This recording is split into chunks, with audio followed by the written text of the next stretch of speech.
What's good, YouTube? And welcome to the house. This could be bigger than the freaking ban list, baby, if true. Pasadena, California's convention center has put up that a in-person YCS is scheduled right now for January 2022 at Saturday the 15th to Sunday the 16th. This is right before the newest No Sooner Than is also scheduled. I think the Grand Creators would be legal with the Yusha tokens. So many people are excited going and buying their decks and even showing they bought plane tickets.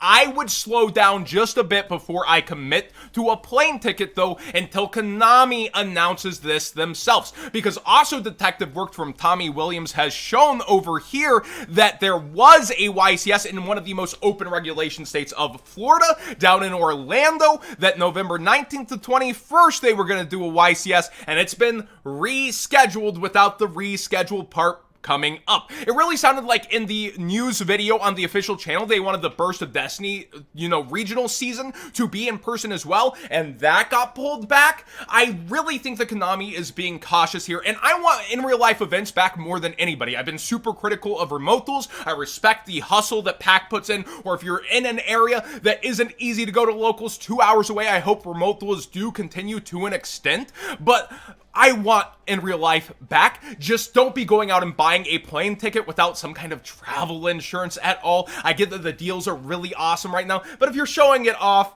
come on, just wait for Konami to announce it. Now, that also does bring up that once these events are back, people will be grabbing cards for in real life play a lot more. The WCQ season would be on, baby, and we have the ban list right now shaking up the market along with the Megatons. Let's go ahead and get into that. But yeah, I would not commit just thinking that this is necessarily going to happen when we have direct proof that sometimes it does not. In fact, in the past, before the Crush card, we saw, a National Center pop up and then disappear like smoke and it not end up there before and end up somewhere else. Cosmo Dark Destroyer, the Galactic 500 IQ ban list buyout. Oh my gosh, E-Telly's back to 2. So people are looking around at decks that work with E-Telly. You see a market price of 30, and now we do see the unlimps a little under that, and the first ads are creeping back towards freaking 40. Okay, so these were like 32s. We can even see a bunch of sales around that 30, 32 here. Really, guys, all of a sudden you need Cosmo Dark Destroyer? I feel like the true people that were on this deck long term already have Dark Destroyer. This has been pushed multiple times throughout different formats. Was its last top steering Zodiac format with Johnny? I actually can't remember the last time I did see it in Top Cut. Cosmos are a pretty darn cool deck with some nice wording, but I don't expect them to pop up all of a sudden with a second E-Telly back into the scene just like that. Part Plant Verte Anaconda is going up even higher than it was yesterday, with the lows being over 70 now, and this is because this isn't just played for Dragoon, which is floating around the $100 still. It's also going to be played for Destiny heroes, and those pieces we talk about when something else is either hard to get or becomes more accessible or some change happens to it in the market, the other pieces start to go, and Fusion Destiny is not the easiest thing to find, with only 2 printings, one being in last year's 10s, that have become exponentially more expensive. So the ultra rare from last year's 10s and the original supers going even lower on quantities, creeping back up past 6 towards around $8, $9 and going a bit crazier. Be aware that, yeah, a lot of people are going to be playing that hero engine within other decks and not just the hero deck itself. It will be a large part of the metagame.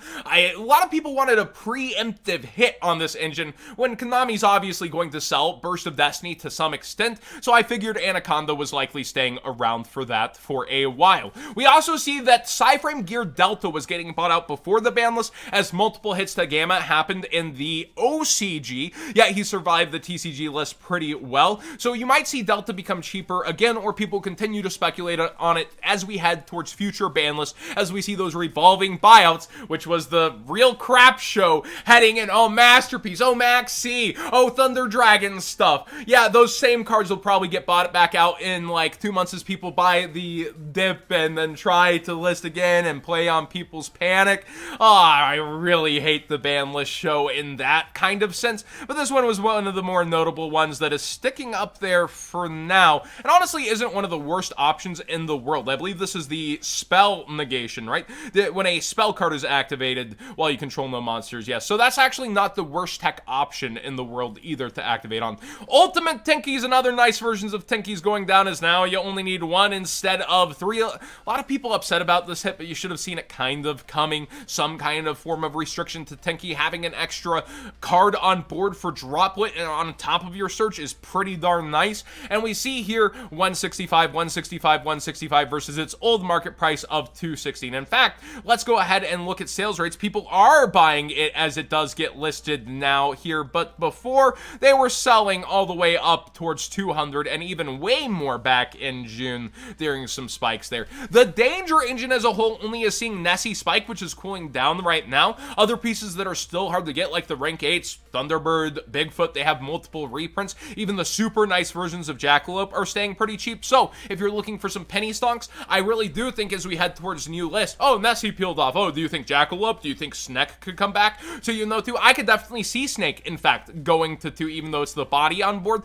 versus the Searcher. But we'll have to wait and see what Konami has in terms for the Danger engine. I think it's personally poor card design. Every card's essentially an upstart and a body in a sense, and I think that's kind of freaking broken at times. We do see that the Megatons are changing a lot of prices, not only within the tins themselves. Competition on the lower end is kind of heating up, but not so much on the top end as Talents is trying to stay at 40 cross out. Remember, there's only like 10 sellers here to 12 sellers pre-approved on TCG Player that are trying to slowly undercut each other by pennies. The true market will come in, even though Wave 1 is a lot smaller than you might expect versus initial demand, and it will be eaten up. Then you'll see Wave 2 come in to meet demand once again, and different expectations may be there. There's still way more competition than just 10 guys in the rooms on the Megatons. It is the most open set, the most outside people coming in to eat on Yu-Gi-Oh! Each year. We see Robbie Cole on his truckload of tens each year. Like, so many people go in on the Megatons, and even though it's cut up into waves, we will see competition go in, but right now a lot of people are incentivized to sell sealed rather than bust it open. But with that, we get some nice reprints and some things I noticed.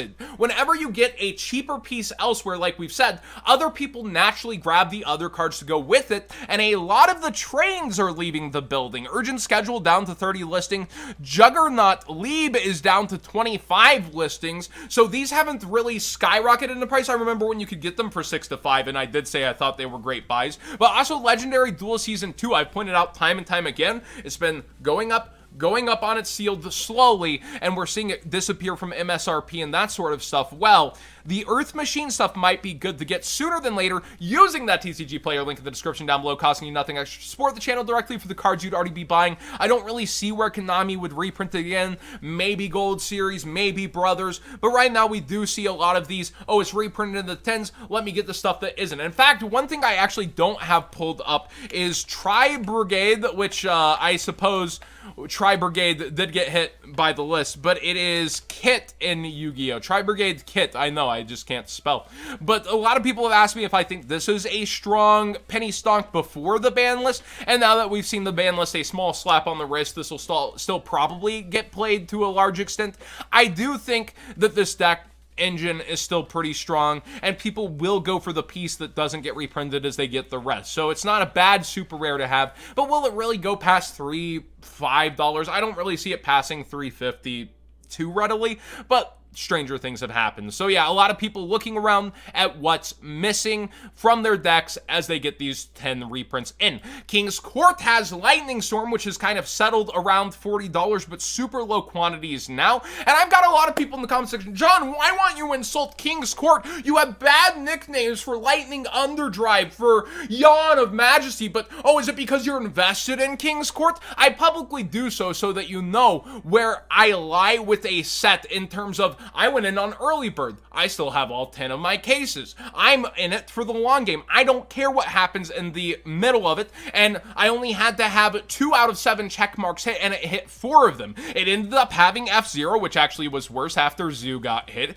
ended up having more than 3 good collector rares. We have Lightning Storm as a star reprint, and then we got a surprise in the Millennium Rare God cards, but I'll insult this set to your face. Obelisk looks terrible. I've said it time and time again. The Pharaoh hero rares, they're worse millennium rares. The surprise has done nothing but gone down, but still led itself to help the set, and a lot of people chase after these. But you have Rhoda, you have Rivalry, you have Lightning Storm, you have F-Zero, you have Rescue Rabbit, you have Utopia. That's already so many different collector rares, and then you have the Slifer Obelisk Raw Chase pulls that have really sunk down, that are one-ish per case, but a lot of people are still opening this, and it's not down towards MSRP like those other sets that I insult. Even if your perception of King's Court is that it's bad and Market Man's bad for defending it, no, look, there's plenty of other people that have by far gone in to push the sealed up to this point, and that's because of a good spread of collector rares, unlike side sets where Konami TCG doesn't have as much control, and OCG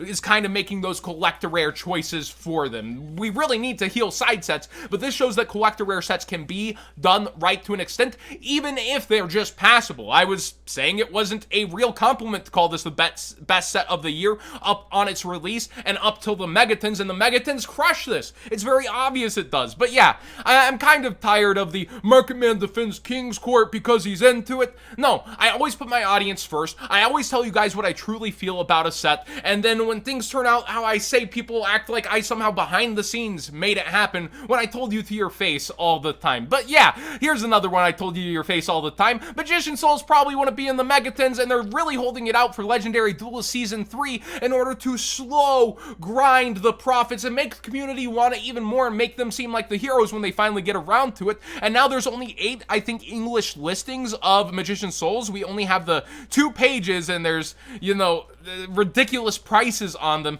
But yeah, this was not going to be a Megaton card, and people act shocked, like, did everybody forget Magician Souls? It should have been in the 10s. Well, there were other surprises in the 10s, like Structured X, and you much would have rather seen this. You gotta know Konami's gonna cash in and do Legendary Season 3. I'm often the bearer of bad news, and I don't try to be cocky with it, but when I get this pushback time and time again on my galactic brain theories that are just experience from being in the community for almost 20 years at this point, and having been a vendor since I was 17, 18, buying, selling, trading, like, it's just experience at that point, and you can see Konami's cyclical kind of thinking and small evolutions in their steps because they usually don't take giant leaps. Speaking of giant leaps, Access Code Talker was not in the 10s. There's where Market Man's wrong. I thought it would be the kitchen sink. I thought only one thing important would be missing, and it surely wouldn't be this, but it's calming back down in price as a lot of people realize there's 2 more reprint sets on the horizon, and it was super sus that we had Gold Series lead with Nightmare Unicorn alter art.